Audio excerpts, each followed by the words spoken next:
اعوذ باللہ من الشیطان الرجیم، بسم اللہ الرحمن الرحیم۔ عزیز طلبہ و طالبات اور سامعین و ناظرین، السلام علیکم ورحمۃ اللہ وبرکاتہ۔ اردو گرامر کے ساتھ آپ کی خدمت میں حاضر ہوں۔ آپ سے گزارش ہے کہ اس چینل کو سبسکرائب کریں اور آج کی اس ویڈیو کو آخر تک دیکھیں تاکہ آج کے عنوان کے حوالے سے تمام باتیں آپ کی سمجھ میں اچھی طرح آ جائے۔ آج ہمارا عنوان ہے اس میں ذات اور اس کی قسمیں۔ اردو گرامر میں اس سے پہلے میں نے اسم معرفہ کے حوالے سے بات کی تھی، اسم معرفہ کی تمام قسموں کے حوالے سے بات کی تھی، پھر اسم نکرہ کے حوالے سے، اور اس سے جو پچھلی ویڈیو تھی اسی میں اسم نکرہ کی اقسام کے حوالے سے تفصیل سے گفتگو ہوئی تھی۔ اسم نکرہ کی ایک قسم اسم ذات ہے۔ آج ہمارا عنوان یہی ہے کہ ہم اسم ذات کے حوالے سے بات کریں گے۔ پہلے آئیے جانتے ہیں اسم ذات کی تعریف کیا ہے۔ تو اسم ذات سے مراد کیا ہے؟ وہ اسم جس سے کسی چیز کی ذات، جنس یا حقیقت دوسری چیزوں سے الگ سمجھی جائے۔ اسم ذات سے مراد کیا ہے؟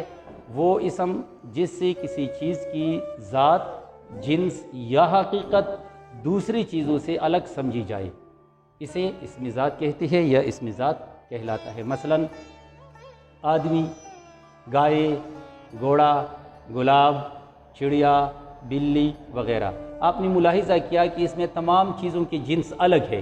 انسان کے جنس، آدمی کے جنس الگ ہے، گائے کے جنس الگ ہے، پھر جانوروں میں گھوڑے کی حقیقت، گھوڑے کی حیثیت الگ ہے، اسی طرح پودوں میں گلاب کی حیثیت الگ ہے، چڑیا، بلی وغیرہ، ان تمام چیزوں کی حیثیت یا جنس یا ان کی حقیقت وہ دوسری چیزوں سے الگ سمجھی جاتی ہے، اسی لیے اس اسم کو کہتے ہیں اسم ذات۔ اسم ذات کی بنیادی طور پر 5 قسمیں ہیں، اور وہ یہ ہے: اسم اعلیٰ، اسم ظرف، اسم صوت، اسم مصغر اور اسم مکبر۔ یہ 5 قسمیں ہیں: اسم اعلیٰ، اسم ظرف، اسم صوت، اسم مصغر اور اسم مکبر۔ آئیے ان کے بارے میں جانتے ہیں کہ ان کی تعریفیں کیا ہے۔ تو اسم اعلیٰ سے مراد کیا ہے؟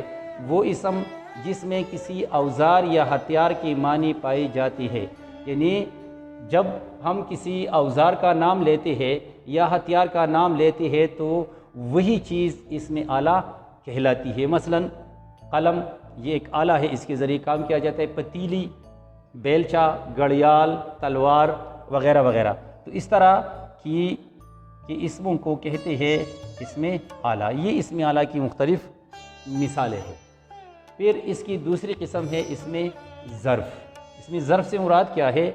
وہ اسم جس میں وقت یا جگہ کی معنی پائی جاتی ہے، یعنی وقت کے لیے یا جگہ کے لیے جو نام استعمال ہوتے ہیں وہ نام کہلاتے ہیں اسم ظرف۔ مثلا صبح، شام، مہینہ، سال، مدرسہ، گاؤں، بستی، شہر وغیرہ وغیرہ۔ آپ نے ملاحظہ کیا کہ اس میں 2 طرح کی مثالیں ہیں۔ ایک مثال ہے وقت کی، جیسے صبح، شام، مہینہ، سال وغیرہ، اور ایک مثال ہے مدرسہ، گاؤں، بستی وغیرہ، یہ جگہوں کی مثالیں ہیں۔ تو اس حوالے سے اسم ظرف کی پھر اپنی 2 قسمیں ہیں۔ نمبر 1 اسم ظرف زمان۔ زمان ظاہر بات ہے کہ زمانے سے نکلا ہے، تو اس کی تعریف یہ ہے کہ وہ اسم جس میں وقت کے معنی پائی جاتی ہے، یعنی جس اسم میں وقت کی معنی پائی جاتی ہے، جو وقت کے معنی کو ظاہر کرتا ہے، ایسے اسم کو کہتے ہیں اسم ظرف زمان۔ مثلا صبح، شام، مہینہ، سال، صدی وغیرہ، یعنی جو بھی کسی وقت کا نام ہو وہ نام اصل میں اسم ظرف زمان کہلاتا ہے۔ اس کی دوسری قسم ہے اسم ظرف مکان۔ مکان کہتے ہیں جگہ کو۔ تو ظاہر بات ہے کہ اس میں معنی پائی جاتے ہیں کس چیز کی؟ جگہ کے۔ وہ اسم جس میں جگہ کی معنی پائی جاتے ہیں وہ اسم کہلاتا ہے اسم ظرف مکان۔ مثلا اس کی مثالیں بھی آپ یہاں ملاحظہ کر سکتے ہیں۔ مدرسہ، اسکول، ظاہر بات ہے کہ اسکول جگہ کا نام ہے، مدرسہ بھی جگہ کا نام، اسپتال، شہر، سڑک، ملک وغیرہ، یہ تمام کی تمام یہ اسم ظرف مکان کی مثالیں ہیں۔ تو یہ اسم ظرف کی وہ 2 بنیادی قسمیں ہو گئی۔ تیسری قسم آج ہے اسم صوت۔ تو یاد رکھیں کہ صوت یہ عربی زبان کا لفظ ہے، اور عربی میں صوت کہتے ہیں آواز کو۔ صوت کسے کہتے ہیں؟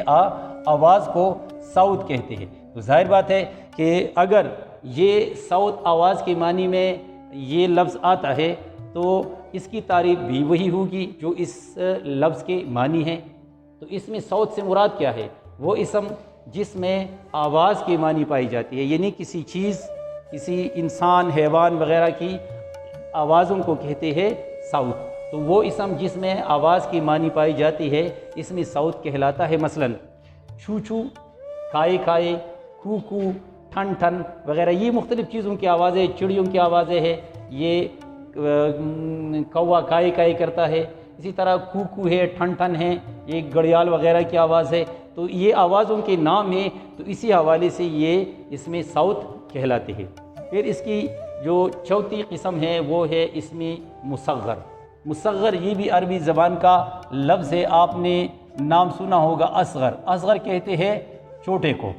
تو اسی حوالے سے یہ بھی عربی زبان کا لفظ ہے، اور اصغر کے معنی یہ ہے چھوٹے۔ تو مصغر کی معنی یہ ہے کہ جس میں چھوٹائی کی معنی ہو، یعنی چھوٹا ہونے کے معنی ہو۔ جیسے اس میں مصغر کی تعریف پھر ہم اس طرح کر سکتے ہیں، وہ اسم جس میں چھوٹائی کی معنی پائی جاتی ہے، وہ اسم جس میں چھوٹائی کی معنی پائی جاتی ہے، یعنی چھوٹے چیز کے معنی، چھوٹے ہونے کے معنی پائی جاتی ہے۔